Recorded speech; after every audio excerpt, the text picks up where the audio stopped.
whether the work done was substandard or not. So if the allegation is that there was a systemic corruption in flood control implementation, then the public should ask the obvious question, where does implementation actually happen? Definitely not in the session hall of the House of Representatives. Here's the simplest way to test that theory that I am the mastermind of this scheme. Yan, sige. If I were truly involved, Ulitin natin ha. Gusto kong i-test yung theory na yan. Sige, game. test that theory that I am the mastermind of this scheme. If I were truly involved in a fraudulent scheme of this nature, then the first place one would expect to see that pattern would be in my own district, in the projects most easily associated with me. You would have seen it in Tacloban. But I say this with absolute certainty. You won't see it in my district. My district has 0 ghost and 0 substandard flood control projects. 0. And that is verifiable. Hindi naman kasi kailangan magpunta. Hindi naman kasi kailangan ilagay yung proyekto sa Tacloban, diyan sa Leyte. Kailangan lang dumaan kay congressman. Kailangan lang dumaan sa tingog party list. Kailangan lang iparada sa mga ibang mga congressman. Anak ng toka, hindi naman necessary na walang flood control skandal, walang ghost project. Malinis na yan, congressman na yan. Anak ng Petrang Garapata, kalokohan. Di ba? Kailangan lang iparada ang pondo sa kung kani-kaninong mga party list at congressman at magkakapera na yung kung sino man ang magkakapera. Diba? Yun eh. Diba? Anong lumabas doon sa doon sa ang tawag dito, doon sa pondo ng tingog party list. Diba? Ilang bilyon yung nailaan sa kanila. Hindi man pala dapat ganoon. Tira ka. To prove this point, I'm authorizing my staff to share and release to the public the list of all the projects in my district that the authorities may deem attributable to me. Let the public scrutinize and verify for themselves. As I already mentioned, corruption of this scale is not a one-man operation. It requires 2 things: budget decisions and implementation on the ground. With respect to how the budget was deliberated in Congress, let me say this categorically. I was not a part of the BICAM. Hindi mo kailangan maging part ng BICAM. Anak ng tokwa. Ikaw nga, kanino ba tao si Martin Romualdez? Petrang Garapata, hindi mo kailangan maging part ng BICAM. Hindi excuse na hindi ka kasama sa pag-BICAM. Wala ka ng kinalaman sa mga kabuktutan na nangyari sa 23, 24, 25 national budget. Hindi mo kailangan maging parte ng BICAM. Huwag nyo kaming buduli na porket hindi ka kasama sa BICAM, absuelto ka na dito sa kakurakutan na to. Martin, please. And the small committee budget deliberations. Yes, I was updated on the general outcomes of the deliberations, but I had no visibility with regard to the specific details of the discussions, including particular amendments or insertions approved during these closed-door deliberations. Records would show that I did not participate in... Hindi mo nga kailangan makipag-participate. Huwag yung gamiting excuse. Napaka-lame niya, napaka-walang kwenta. Napakababaw ng dahilan na hindi ako naging parte ng committee na to, so wala akong kinalaman sa kalokohan na yan. Pambira, hindi yun ang hindi yung pagbabasihan natin. Kung parte ka o hindi ka parte, hindi yun ang usapan. Kanino nagre-report si Zaldico? Kanino nagre-report si Zaldico kung anong napag-usapan dyan sa buwisit na BICAM na yan? Diba? In those meetings... Lang yan ka, Martin Romualdez, ayusin mo. Ayusin mo, Martin Romualdez. Gumawa ka na lang ng kabalbalan, gumawa ka na lang ng video, hindi mo pa inayos. Dapat kung kilala mo rin pala yung mga ilalaglag mo, yung mga isasama mo pababa kung sakaling magkanda-hendot-hendot tong issue na to, sabihin mo na ngayon pa lang. Pinapaaba nyo lang ang usapan. Sa ayaw sa gusto nyo, hindi kayo makakataka sa pangil ng katarungan. Sa ayaw sa gusto nyo, kayo mga mastermind, kayo, Ako naniniwala ako, itong sigurado dito. Ang utos ng hari hindi pwedeng mabali. Di ba, Martin? O sino yung hari? Sino yung merong nakalaan na 100 billion kada budget na hindi pwedeng galawin sa sa budget taon-taon? Sino yun? sigundahan mo, mapagpatawad ang mga Pilipino. At yung mga Marcos na yan, kilala naman ho talaga sila bilang matatakaw sa pera. Kung sabihin mo ang mastermind dito, si Marcos Jr., aba maniniwala kami. Di ba? Kasi sa haba-haba ng prosesyon, ang bagsak at ang bagsak niyan, babagsak yan sa Malacanang. Yan ho, sigurado dyan. Oh. Tapos binasura yung impeachment ni Marcos Jr. Yeah, let's go! Sa kahaba-haba ng prosesyon, sa Malacanang din ang tuloy. Pinipigilan nyo lang yung hindi mapipigilan. Pinapatagal nyo lang yung malalaman at mabubulgar naman sa sambayanan. Ang hindi ko kasi maintindihan itong mga to, ang nasa utak nila, kasi mga bangag sila, pagka ito napatagal natin, napaabot natin ng 2020, makakalimutan ng Pilipino, ito kababuyan na to. Pwes, nagkakamali kayo. Ngayon pa lang, sinasabi ko na sa inyo, kung maglalaglagan kayo, maglaglagan na kayo. Ano na to ka? Sinasabi ko sa inyo dito, hindi makakalimot. Pilipino, never forgets, never forgive. Diba? Di namin kayo mapapatawad, mga walang yang inayupak kayo, inubos nyo. Diba? Kaya ngayon walang pang subsidiya sa tumataas na presyo ng mga produktong petrolyo dahil sa pagnanakaw sa flood control. Diba, Martin? Hindi na ngayon malaman kung saan kukuha ng pondo para ma-impeach si Pipi Sara dahil sa pagnanakaw sa flood control. Diba, Martin? Tanong. Kaya walang ma-release na for later release kasi wala ng pondo dahil ninakaw yung flood control project. Diba, Martin? Kaya hindi natuloy yung mga high impact project, yung mga foreign assisted project dahil ilinipat yung pondo na para sa mga proyekto na yon doon sa mga unprogram appropriation para pondohan yung mga flood control scam. Di ba, Martin? Dahil ni Speaker. Let's go! Dahil ni Speaker. Yaka. And I was not privy to... Angas-angas mo noon ha, angas-angas mo, yabang-yabang mo, nuknukang ka ng kayabangan. Di ba? 5,000 pesos! Galing yan kay President Bongbong Marcos. Ngayon, ano nangyari? Kung babagsak ako, hindi ako mag-iisa. Sisama ko kayo. What exactly transpired during the deliberations.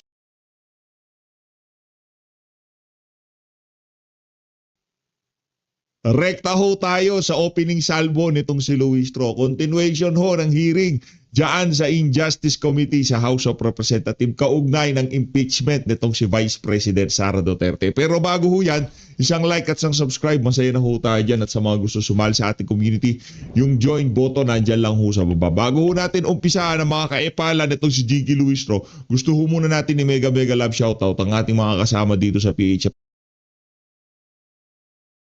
I've come to the Koenigsegg factory in Sweden for an exclusive look around. I'm going to explore the inner workings of this secret facility with Christian von Koenigsegg. Together we'll uncover how his company's unusual history led to its most powerful car, the 2,300 horsepower Gemera. I'll even get to see a brand new engine being tested, and I'll learn what's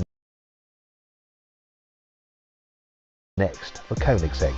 But first, let's meet the man who started it all. I'm here with Christian von Koenigsegg here at Koenigsegg in Ängelholm, Sweden. But I want to start off with how it all began, because back when you were 22, 1994, you found the company. I'm basically my final year at university. You're starting a hypercar company. You what? So I actually started my first company when I was 19, buying and selling plastic bags, ballpoint pens, frozen chicken, just trying to make some money so that I could build a car. 3 years later, when I was 22, I had made a little bit of money. So I started, and 2 years later, I had a driving prototype that still drives around today. He makes it sound like a fairy tale beginning, but the truth was very different. Christian nearly lost everything when a fire ripped through the first Koenigsegg factory, and just 2 weeks before the Geneva Motor Show. But despite this, his team managed to complete the first CC8S prototype in time for the event and relocate to a nearby Air Force hangar. This used to be home to Sweden's famous Ghost Squadron, which is where Koenigsegg gets its iconic motto from: the show must go on. But despite the rocky start, Christian did manage to save a few mementos from those early days, which he keeps in his office, and that's where we're headed next. This is the model I made back in 1994 when I started the company. The only reason why this exists is because it was lost in 1998 in the US, and then it was it came up on an eBay auction like 6-7 years ago, and then I bought it back for peanuts. But if it wouldn't have been lost and found, it wouldn't exist because it would have been lost in the fire. Yes. So this is one of the few things I have from the early days. But Christian's love of cars goes back much further than that, and it comes from a place I'd never have guessed. So when I was about 6 years old, there was this stop-motion movie from Norway called Pinchcliffe Grand Prix about a bicycle repairman who built this car. So it's got a 12-liter engine in the front, it's got a rocket engine in the rear, 4-wheel drive, it runs on ethanol, and it races against Can-Ams and Porsches and Ferraris and wins the race. My father told me that when we went out of the theater, I told him that I want to be like that bicycle repairman when I grow up. I want to build a car like that. And Christian's dream is coming true with the new Chimera, which is the most powerful car Koenigsegg has ever made. And I was about to be one of the first people outside the company to see an actual production version being built. But as we walked over to the factory floor, Christian had an admission to make. I recently bought my first Koenigsegg a few years ago because all the money I ever made, it was just put back in the company, because that was my dream was not to drive my own car or have my own car, it was to build cars. Yes. But eventually I could also afford to buy one. I bought a used one first. And that just shows like the commitment to the business. Everything is reinvested. Exactly. So this is the Jesco production line. So here you have 10 stations. We push the car forward a station every third day. So a little bit more than one car output per week on this line here. Over there you have what we call PDT, where we have test driving of the produced cars. So they're checking over the quality of them before they go to customers. Checklist and start them, and then we have wheel alignment here, and then it kind of cycles a few times, checklist, checks everything, tightens things, and then polish it up like it had never been driven, of course. As we worked our way down the production line towards the Chimera, I realised something. Most Koenigsegg owners will never see all the stunning details that go into their cars, and I think Christian might be missing a trick here.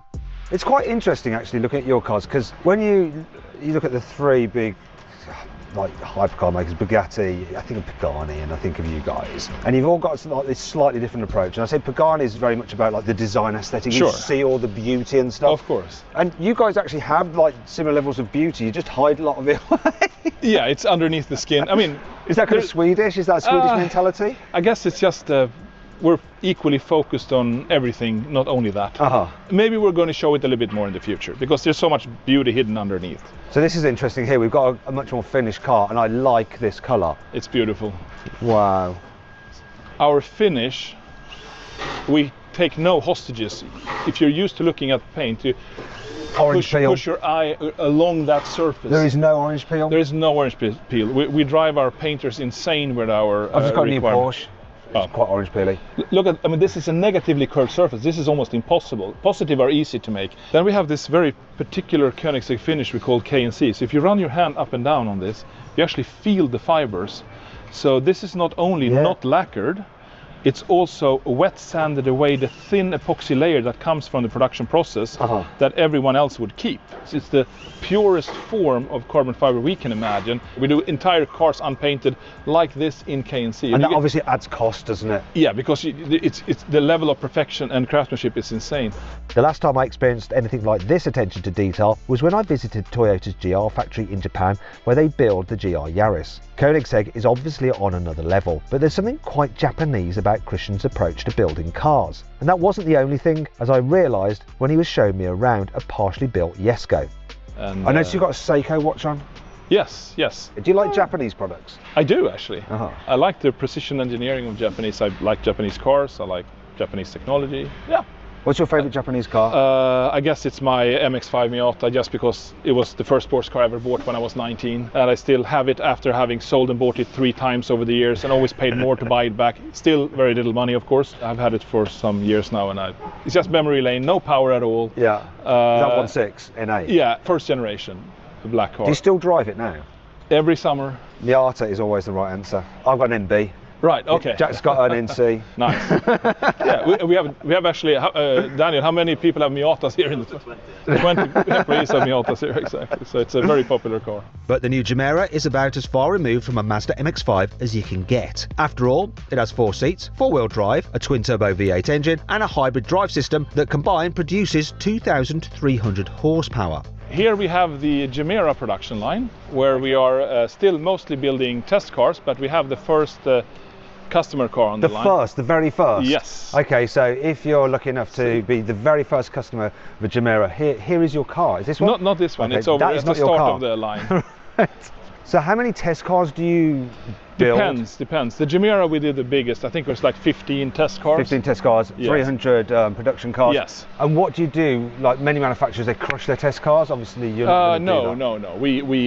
No. We crash test them, and eventually some of them we crush when they're completely beaten up. But the test cars we try to keep for as long as possible as test cars, and then we can revamp them into new nice cars eventually, put them in a museum, and eventually sell them to a collector or something like that, depending on how many we have. Either this one or that one is the first customer chassis. So they're going on the line now. And we manufacture the chassis right over here.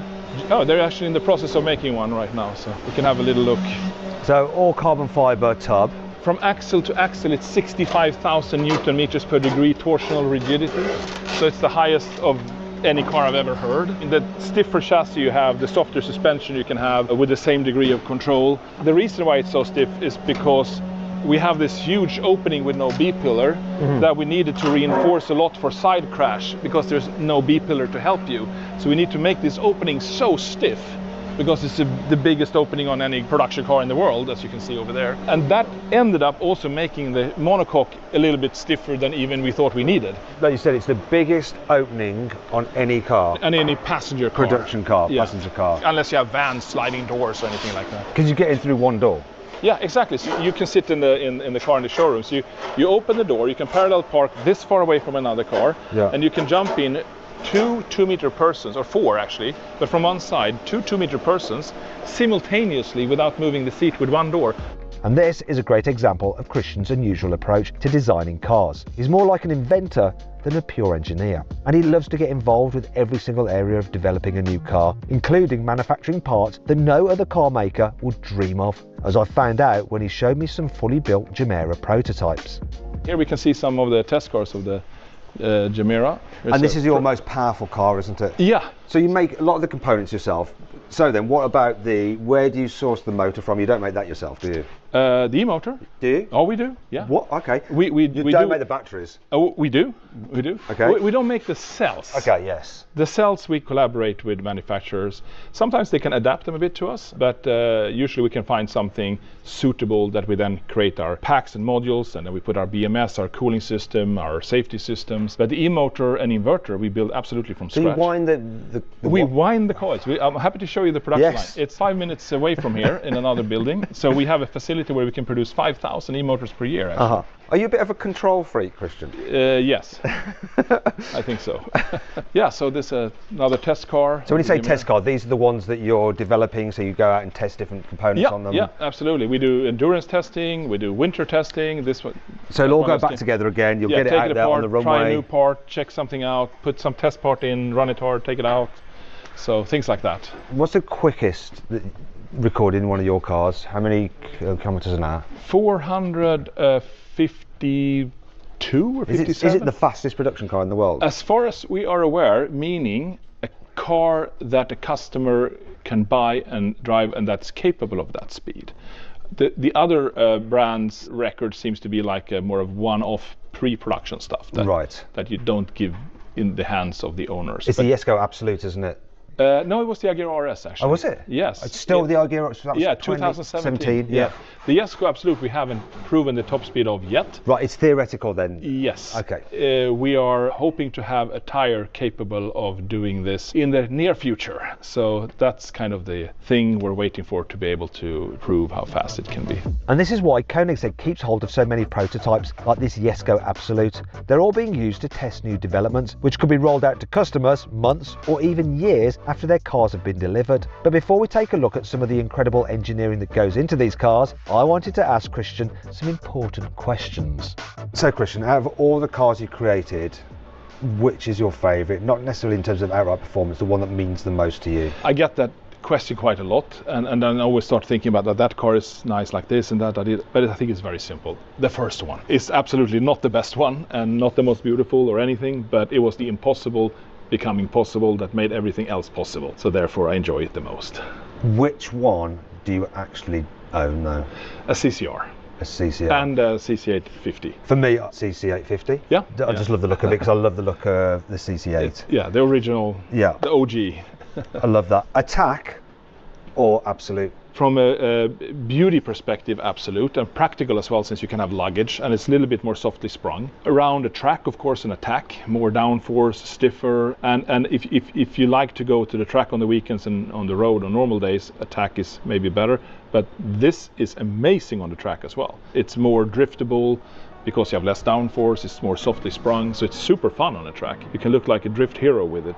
Obviously, the new Jumeirah hasn't been designed to hit 300 miles an hour like a Jesko Absolute, or smash lap records like a Jesko Attack. Instead, it's a technological flagship. It's basically Koenigsegg showing the world exactly what it's capable of. And one of the most unusual bits of tech developed for this car is the bizarre 3-cylinder engine that Christian wanted to show me.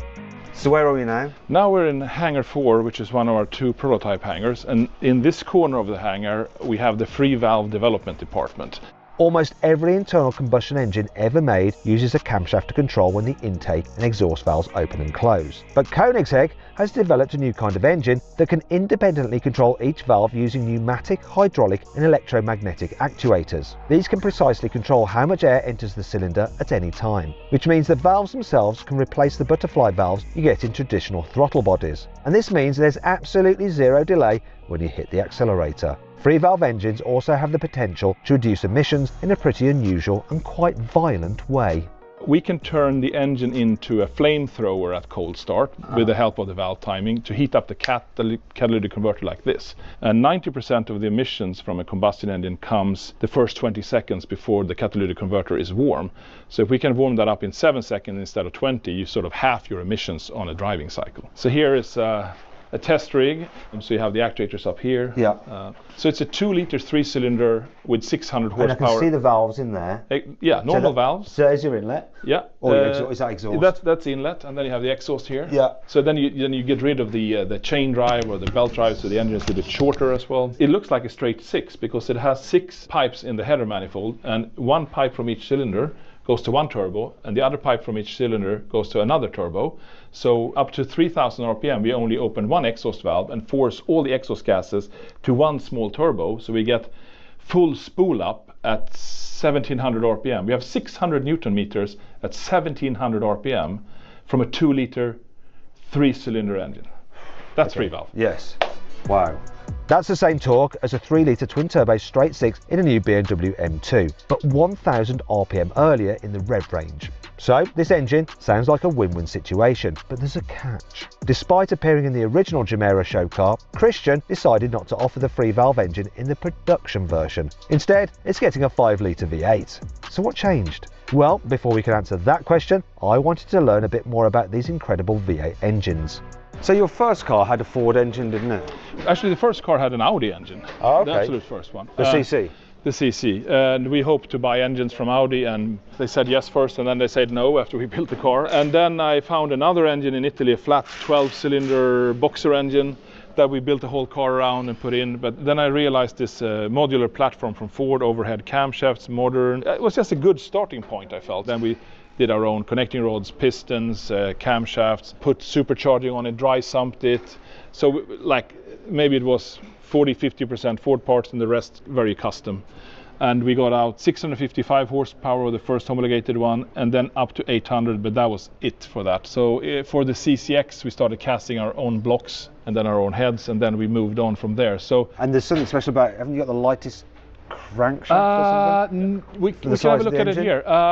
Yeah, that's correct. So this is flat plane? This is flat plane for the Jesko and Jumeirah. And then we have our pistons here. Got to show the piston, because this is attention to detail.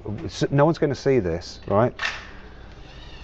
Literally no one is seeing that, apart from the engineer. And this conrod is quite special. Apart from detail, no one's going to see this, right? Literally no one is seeing that, apart from the engineer. And this conrod is quite special in its design. It's very lightweight compared to its strength.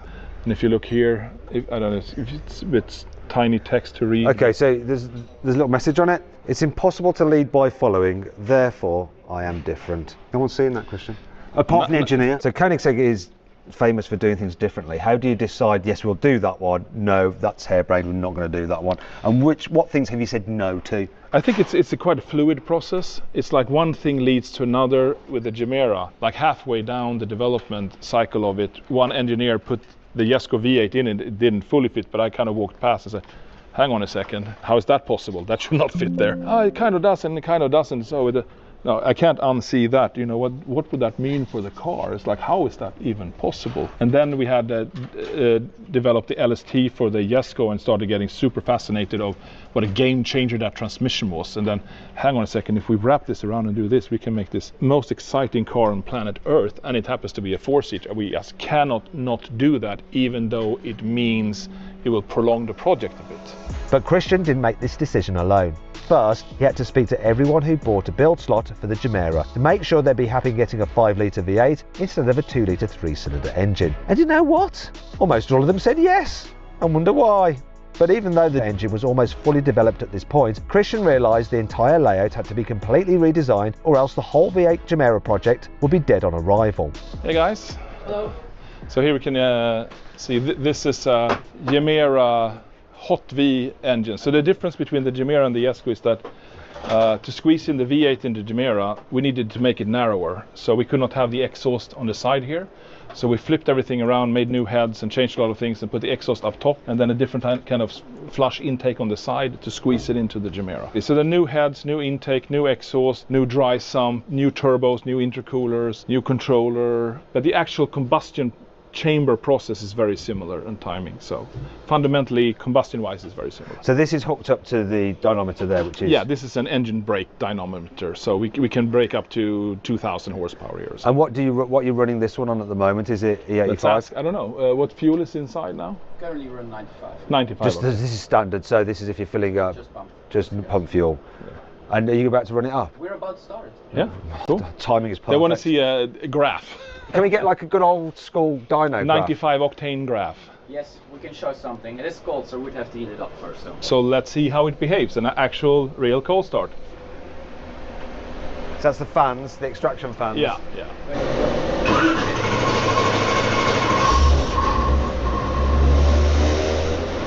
Yeah, it's okay.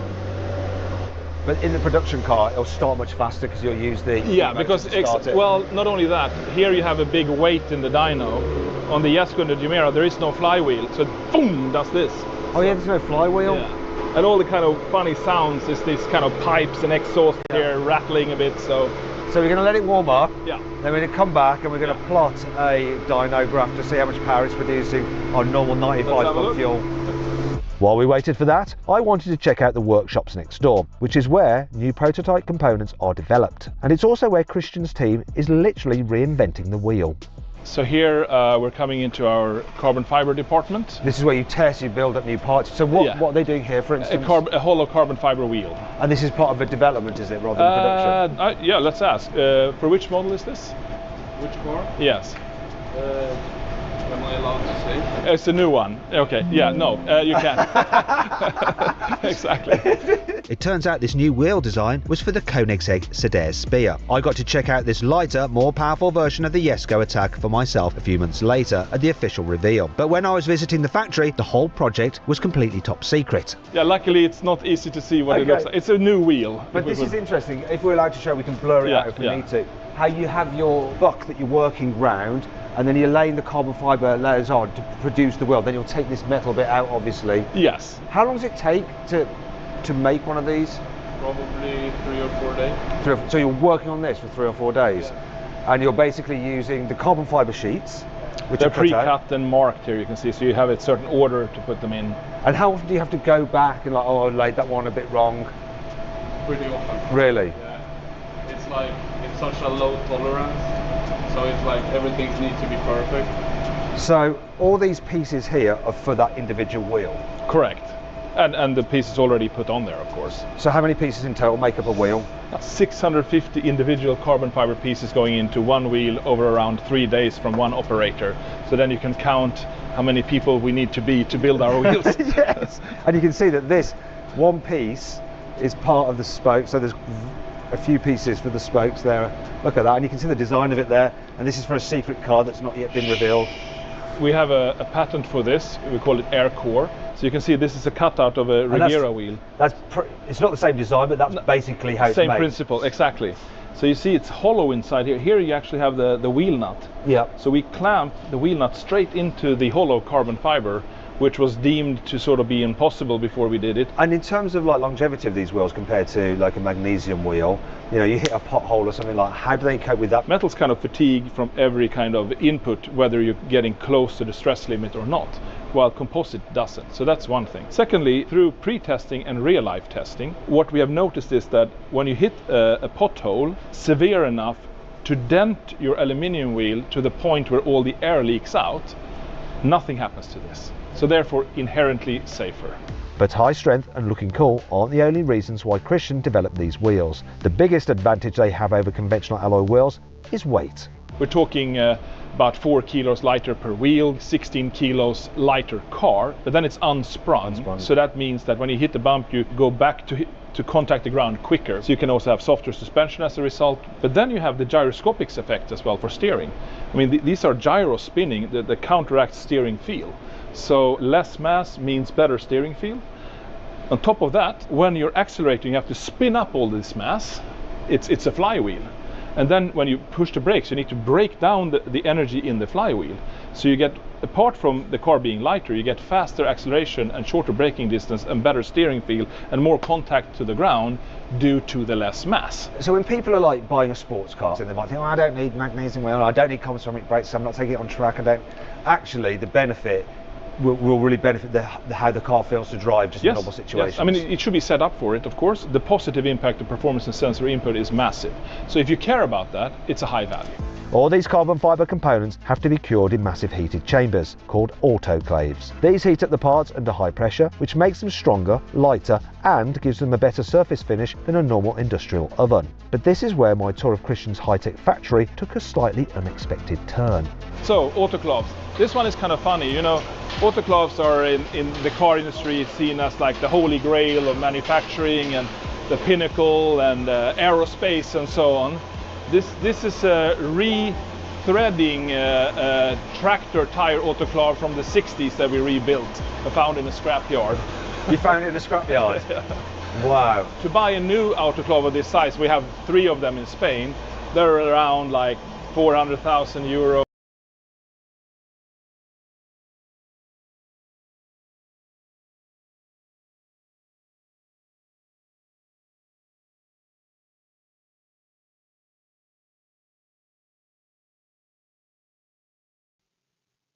Rekta ho tayo sa opera kayo ng sambayan ng Pilipino. Kaya naman, tapusin nyo na yung impeachment na yan at mag-move on na tayo. Di ba? Mag-move on na tayo kasi marami tayong problema ngayon. Ano ba? Sususpendihin ba ang VAT? Itong si Congressman Luis Ro talagang gumugusto na eh. Talagang nakikipagbalagbagan na siya eh. Anyway, ito, rekta ho tayo dito sa mga kabalbalan na to nitong si Baculaw. Okay. Good morning. Morning. Good morning. Good morning! Para namang teacher tong si ano. Presiding Sigilo, paulit-ulit pa, pambihira. Oo. Before anything else, it is important that we begin by looking back. Because the work we have today is anchored on what has already been laid on record.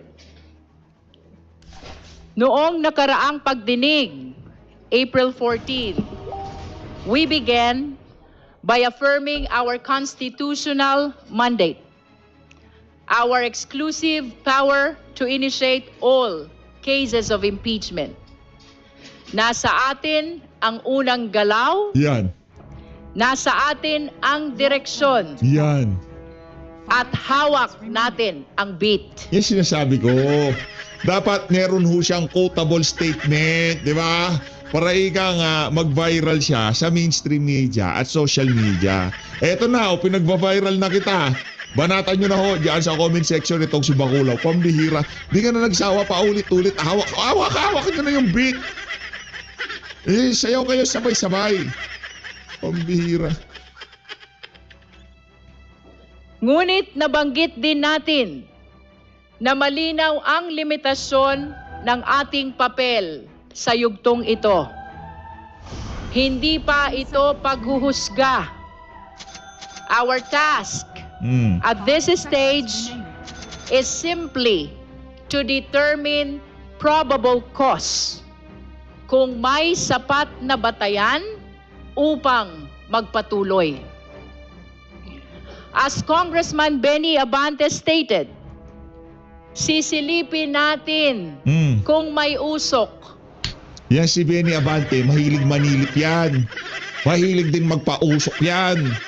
Oh, nakita na ng ating mga kababayan, di ba? Meron pa siyang sigar sa bibig. Mahilig talaga yung mama na yan. Anak ng tokwa. Pati ba naman sa hearing, pinapaandaran kami sa mga kahiligan niya. Pambihira talaga, oo. Dahil kung may usok, tungkulin nating hanapin kung nasaan ang sunog. During our last hearing, we formally recognized the complainants, Father Sabalia and his group, and of course, Attorney Cabrera. All of them were present, ready to face this committee and stand by their complaints. But there was one thing we could not ignore. Yes. Something that was right in front of us. The empty chair of the Vice President. Wala po siya nitong nakaraan. Oh. Habang nandito ang mga nagrereklamo, ang tanging humarap sa atin ay isang bakanteng upuan. Oh, yun na nga ba yung naratibo? Di ba? Yan ang naratibo. Di ba yung papakita nila yung bakanting upuan, hindi humarap si VP Sara. Yan ho ang naratibo. Ang bottom line ho dito mga kababayan, hindi require, hindi kailangan si VP Sara dyan sa mga kabalbalan nyo na yan. Kung gusto nyo pagdesisyonan na ma-impeach niya siya dyan, wala namang problema. Paakyatin na yan sa Senado. Kaso ang problema, parang walang boto doon. Kaya sulitin natin, squeeze natin kada patak ng pagpapahiya, panggigipit, lahat ng pwedeng ma-squeeze dyan sa House of Representatives, ibigay na natin lahat kay VP. Dahil pagdating sa Senado, basura yung impeachment na yan. Anak ng tokwa, star witness nyo, kriminal, palakpakan mo tayo mga kababayan. Ibang klase talaga itong mga ano na to. Oh. Tuloy. And yet, with or without the presence of the Vice President, Oh. with or without her cooperation, Yan. tuloy ang mandato ng komite. Yan. Tuloy nyo lang. Wala namang kumukontra At eh. umusad nga ang ating pagdinig noong araw na iyon. First, we formally received subpoena documents, all of which are now part of our record. Yan. Second, we heard a statement of Ramil Madriaga, Yan. who testified for the very first time in a public hearing. Through his supplemental affidavit, we were confronted with a staggering allegation that confidential funds were spent Oh. not just in 11 days, Oh. but were purportedly disposed of within a mere 24 hours.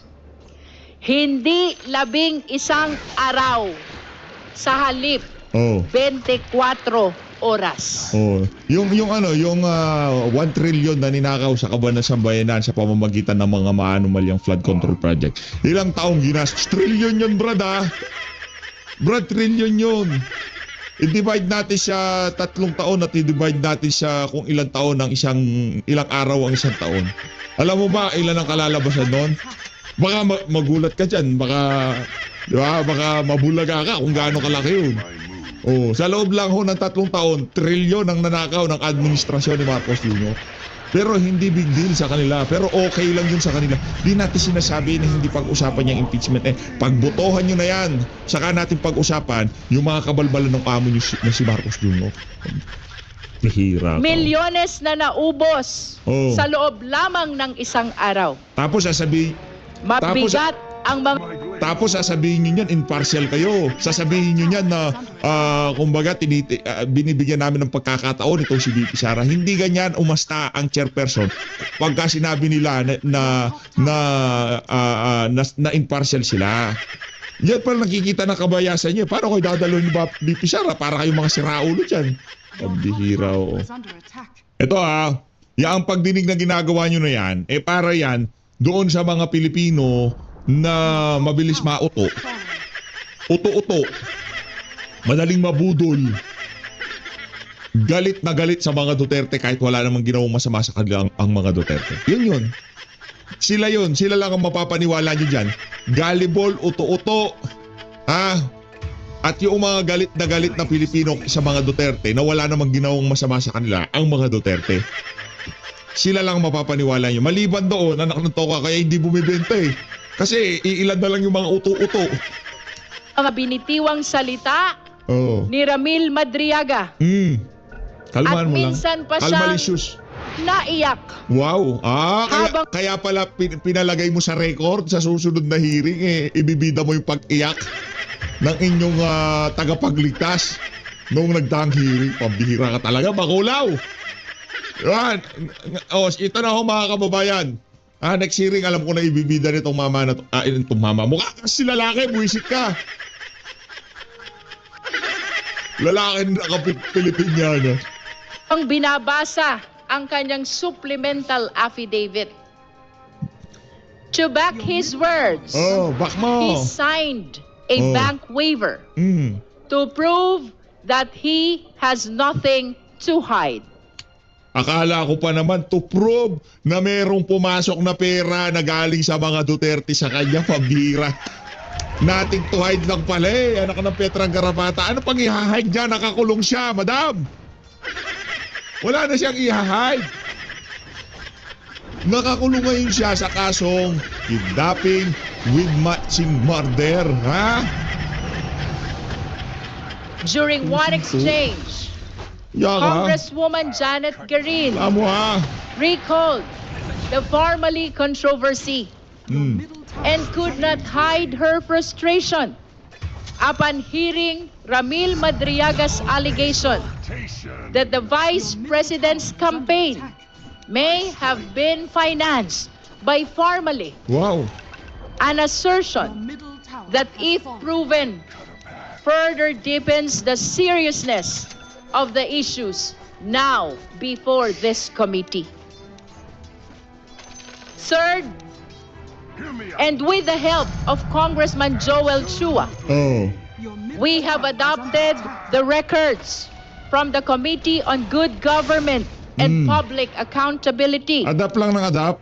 That Gusto nyo pati si Madriaga i-adapt dyan. testimonies of various resource persons regarding the Ano natawa, ang hirap dito. Ganap na ganap itong si Luistro. Tayo dito, tinotroll lang ho natin siya. At ang ating mga kababayan sa comment section, minumuhin siya. Hoy, wag ganon. envelopes Bihira, and the questionable receipts and other statements given in that legislative inquiry are now officially part of this impeachment process. Fourth, we heard from the NBI expert and their findings are very clear. Kinumpirma nila na base sa kanilang pagsusuri, several question signatures were actually signed by one and the same person. This proves that there was a pattern, and it raises even more questions about who was really behind these documents. Magkakaiba ang mga pangalan, ngunit iisa ang perma. I will repeat. Magkakaiba ang mga... Sasabayan pa kita ha. Sasabayan kita para talagang ganap na ganap tayo dito sa PH Update ha. Para maraming mauto. Kasi walang nauuto eh. Kailangan natin suportahan itong si Baculaw kasi pagka hindi natin sinuportahan yan, wala nang naniniwala dyan eh. Diba? Oh. Pangalan, Oh. ngunit iisa ang pirma. Ang pirma. Yan oh. Yan ah, Baculaw, wag mong sasabihin din kita sinusuportahan dito sa PH Update. Langya ka. Fifth, we heard from a representative of the PSA who confirmed that several personalities appearing in the records have no corresponding entries in official civil registries. Natural, mga peking pangalan yun eh, mga Jando yun eh. Ano, paparehistro mo si Jando? Ulo ka? Langya ka ba, Baculaw? Jando yan!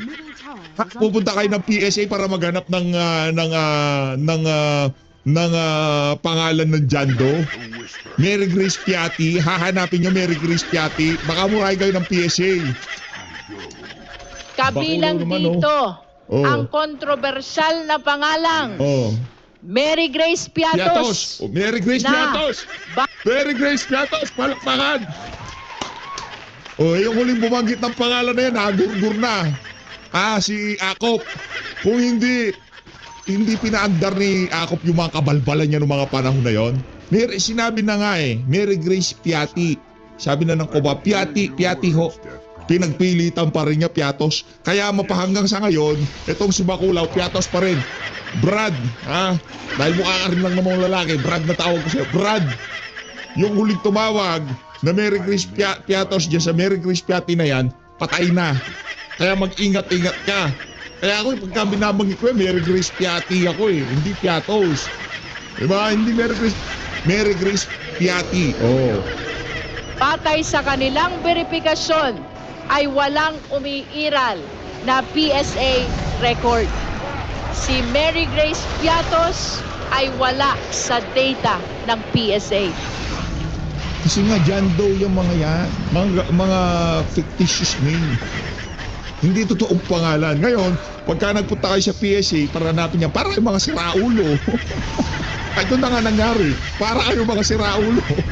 Sixth, we heard from Attorney Gloria Camora of the COA, who confirmed that the Commission proper has resolved the Vice President's appeal on the notice of disallowance, effectively affirming that this allowance covering more than 73 million pesos. Hindi po naglabas ng notice of disallowance siya COA, doon na natatapos yun. Aakyat pa ng Korte Suprema yan. Meron pang mga legal battle dyan. Kailangan pa patunayan yan na ika nga sa Korte Suprema. Paglalabanan pa yan. Paano nasabi ng COA? Siyempre kukusyonin yan ng kapo ni VP Sara. Bakit? Kasi wineweaponize. Hindi porket sinabi ng COA, kagad kailangan na maniwala na sambayan ng Pilipino. Ang COA kontrolado ng mga siraulo sa Malacanang. Luis Roa, kaaga-aga. Sika.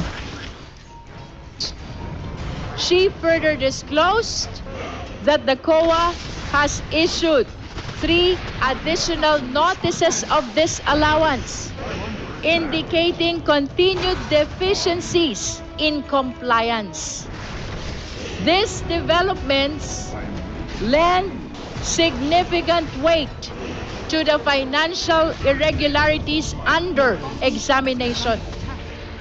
As noted by Congressman Chel Jokno and Congressman Antonio Tino, this effectively render the Vice President liable to return all these amounts. 73 million pesos plus 375 million pesos to nothing more. Yes. Your bottom tower is under attack.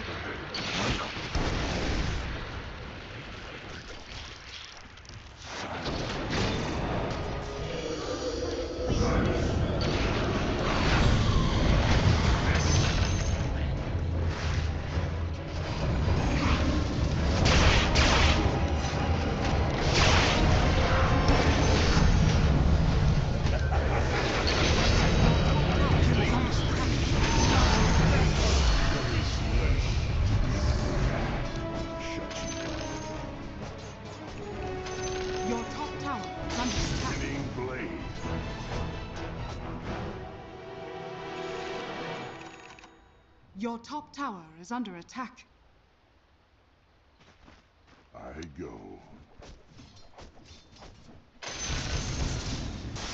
Your top As the tower is blades under your top fly. tower has fallen. There is less to be heard. With quickness.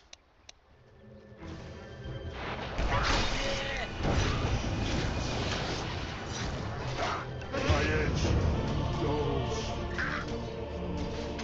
Bounty. Killing spree.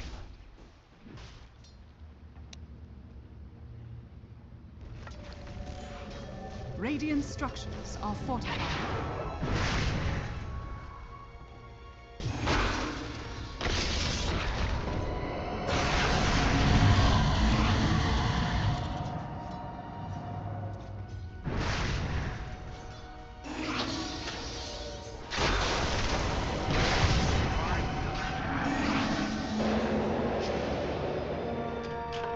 Look who's back.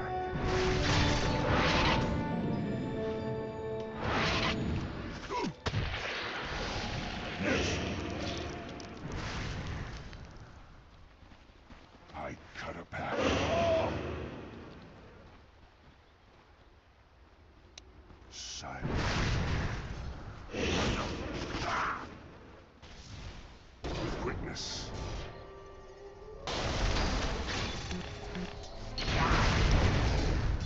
Attack! With steel.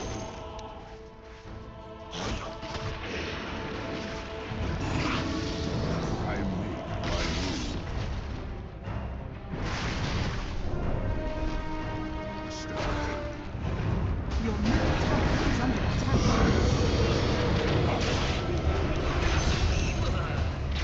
I'm under attack.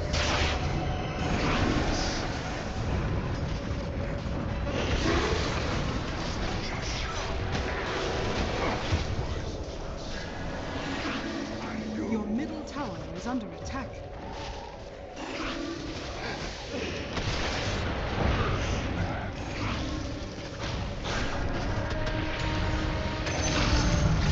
My edge. Not a whisper. Silently. I'm not ready. Your middle tower is under attack. Advance.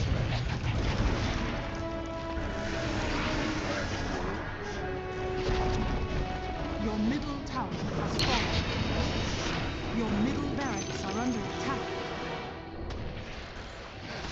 I strike. Your bottom tower is under attack. Yes.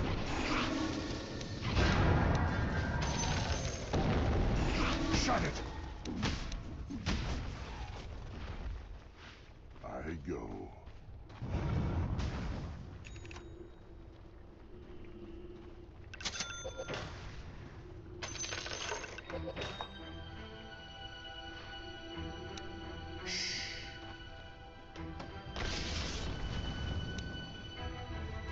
I'll cut you down.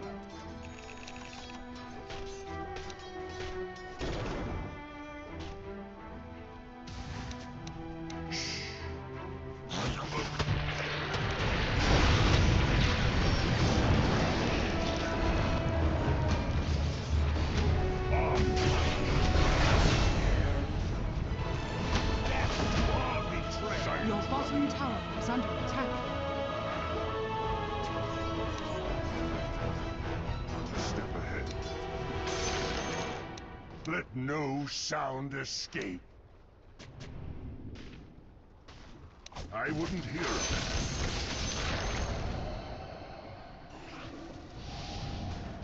it. Onward. Silent running. Cut to the chase.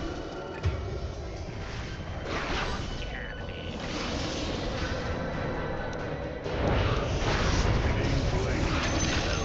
Double kill.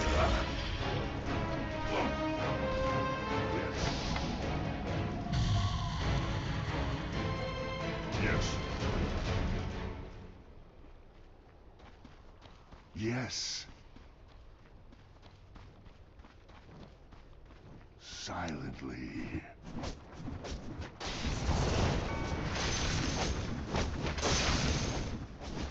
I cut a path. Your middle barracks are under attack. Silently. Dire's structures are fortified. Your middle barracks are under attack. I make my move.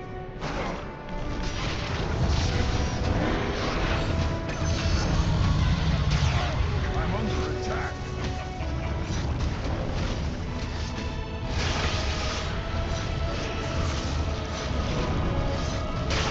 I'm whisper.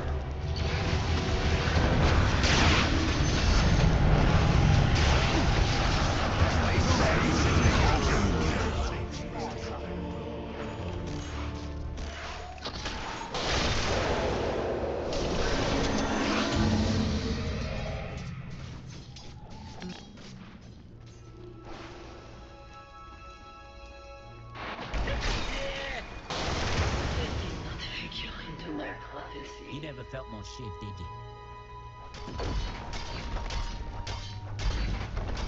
Your middle barracks has fallen.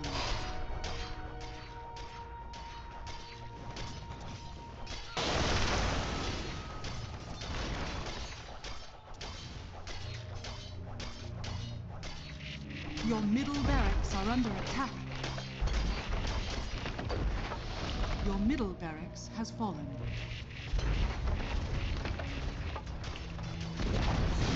Your bottom tower has fallen. Dire structures are fortified. Your bottom barracks are under attack.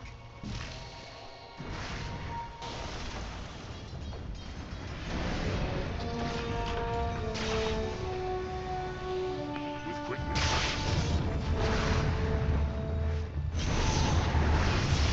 Your bottom barracks are under attack.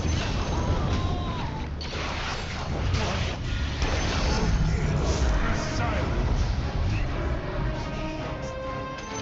Silent running.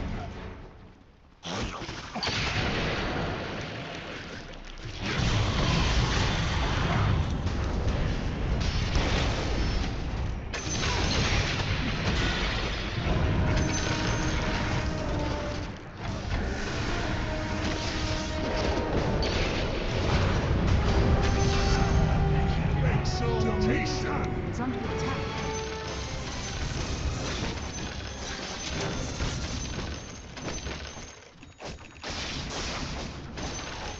With quickness. The enemy's top tower has fallen.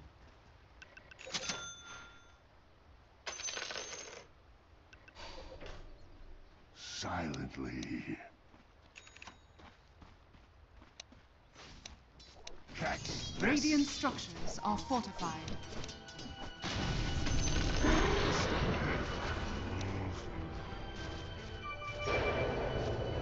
Yes. As the blades, I'm under attack. Middle tower has fallen.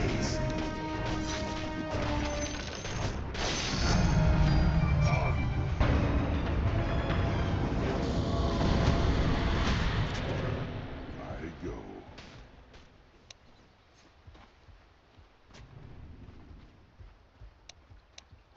I go.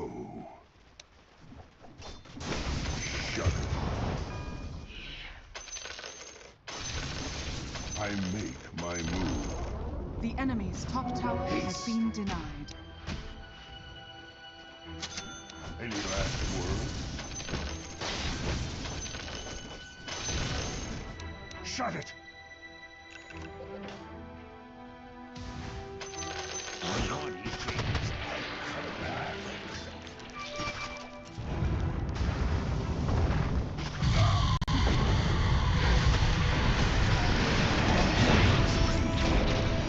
Hear me out!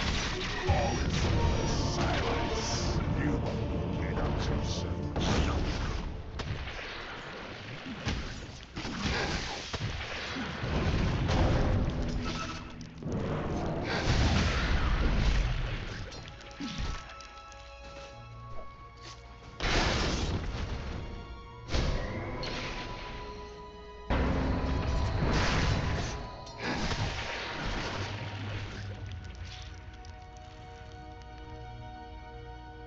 Your bottom barracks are under attack. Your bottom barracks has fallen.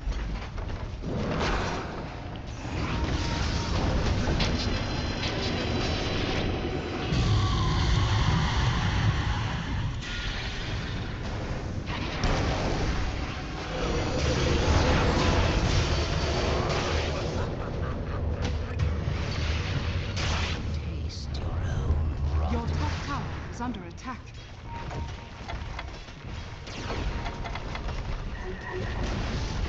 Your middle tower has fallen. Silence. I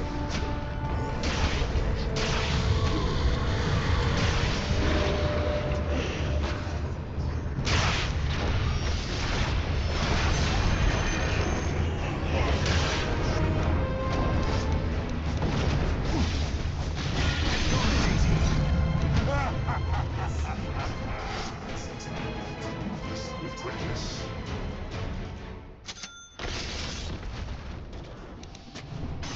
I can cut a path.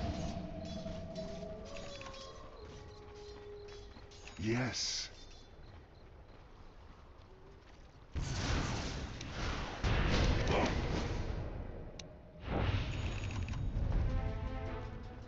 Yes. Speak your last. Silent running. Yes.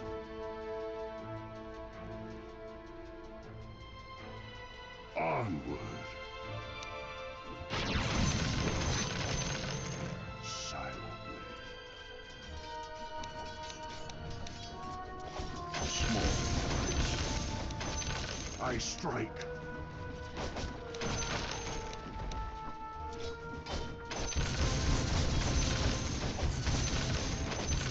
I make my move.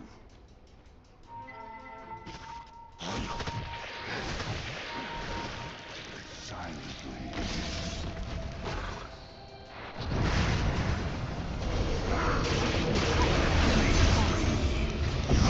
I'm under attack.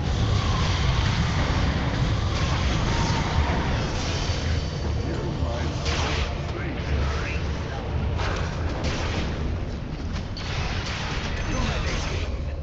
Double kill. Mega kill. Consciousness.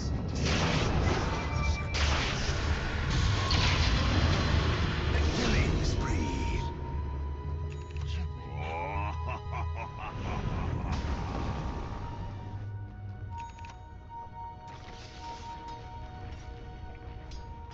Dire's structures are fortified. Unstoppable.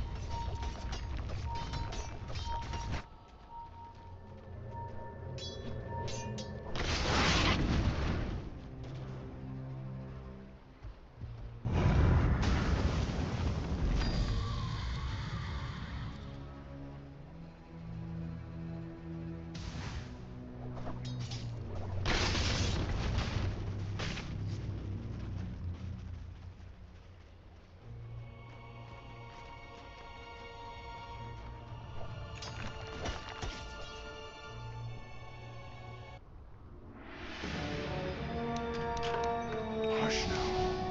I'm here. I wouldn't hear of it.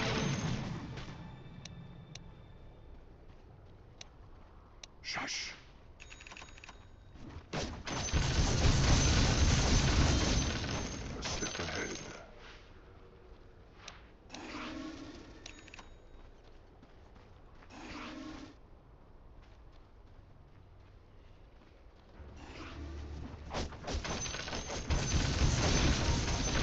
Not a whisper. Silently.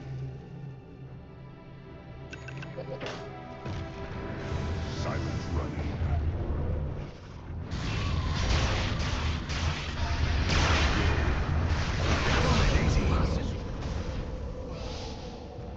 Silently.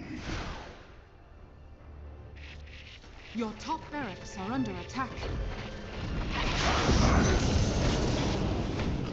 Attack! Come to me. I cut a path. Utterly sick. Your top barracks are under attack. I make my move.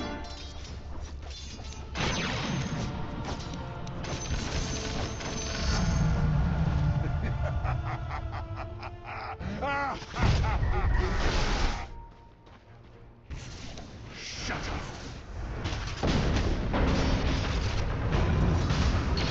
Not a whisper. Master kill. Attack!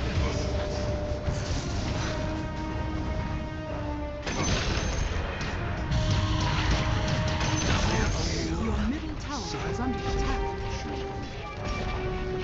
Your middle tower has fallen. Onward.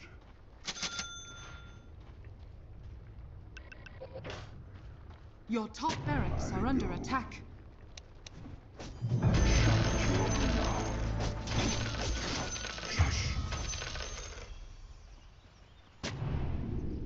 Yes.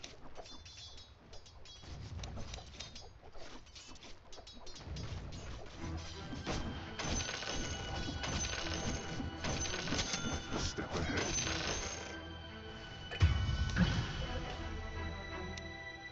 Yes.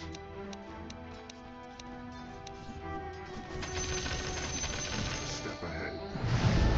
The wayward path ends where it began.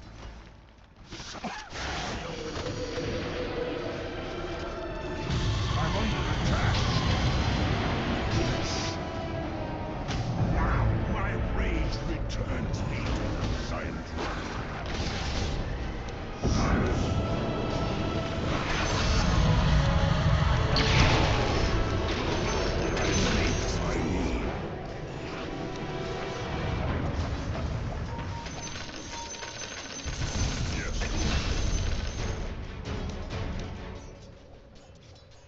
Yes.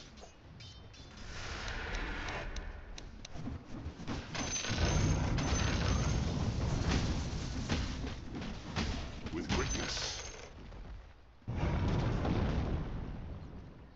I go.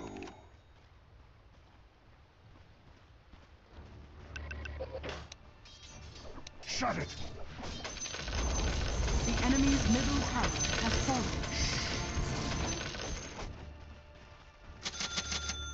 Radiant structures are Not a fortified. whisper. Silently.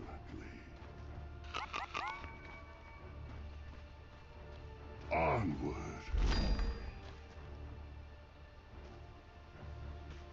I go.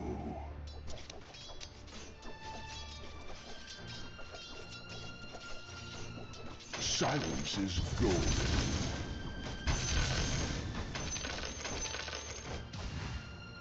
I cut a path.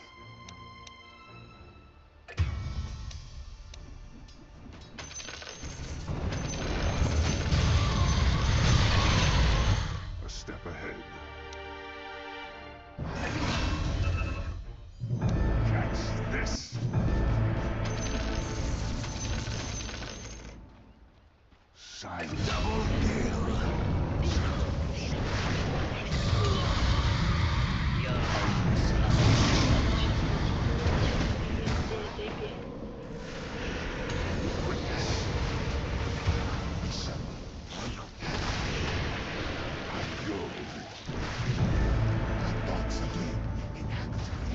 Regeneration! I cut a path. Yes. I'm paid for Your your top silence. barracks are under attack. Dire's structures are fortified. Not a whisper. I'm under attack. Your ancient is under attack.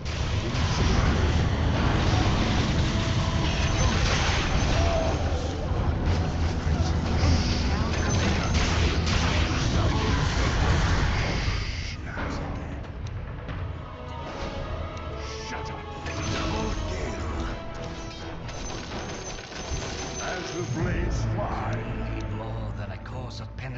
plan to get rid of me.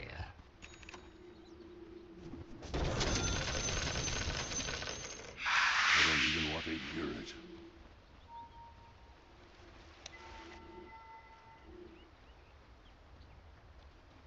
I'll cut you down.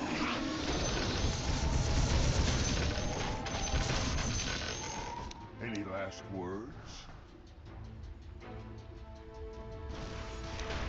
I wouldn't hear it.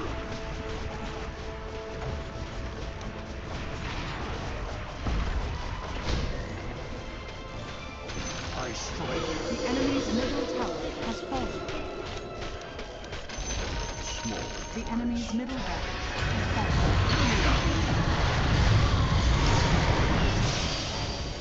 Catch this.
Your ancient is under attack.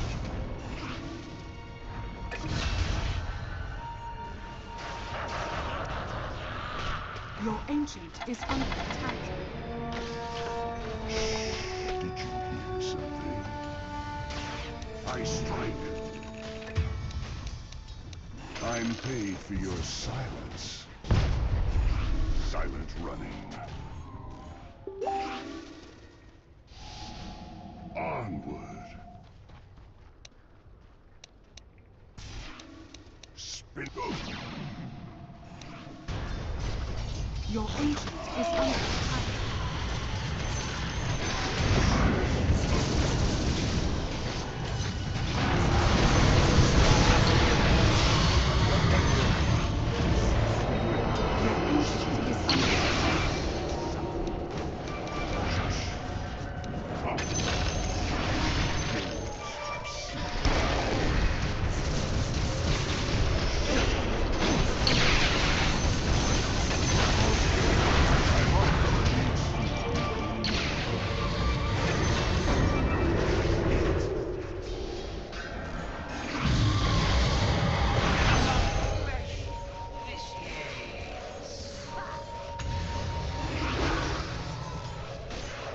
Your ancient is under attack.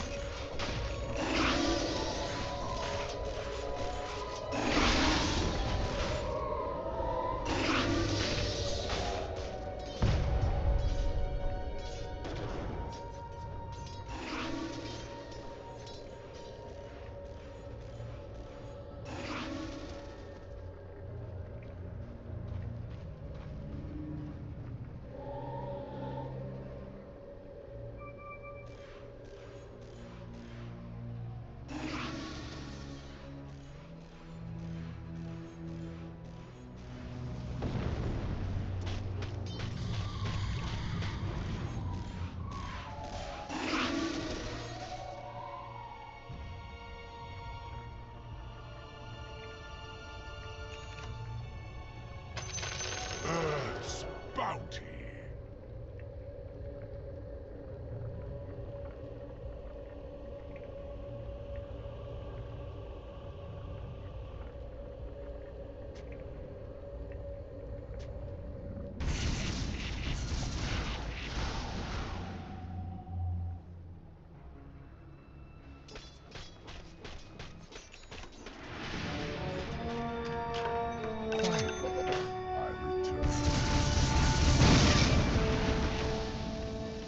It's not time yet. Yes. A step ahead. Silent running. Shut your mouth. Attack!